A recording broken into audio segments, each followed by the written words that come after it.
What is your answer to young people for some of the really big problems facing humanity, like the climate catastrophe, like economic crisis, like the precarious job market? Because I just don't, you talk all this much about individual responsibility. Most of us are never going to be able to afford to have all of these assets to have responsibility over. So what is your advice beyond banal comments like clean your room?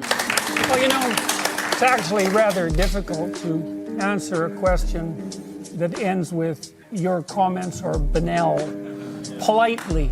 I would consider that more of an opinionated, personal and political statement than actually a question. So why don't you try reformulating that so that there's an actual question there?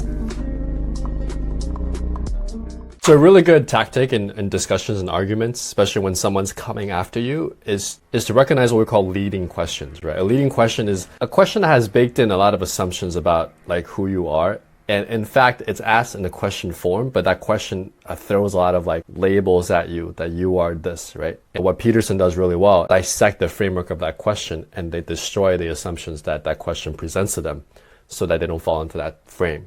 Right? It's what we call a frame battle. And when you win the frame battle, people see you as a higher value within that discussion.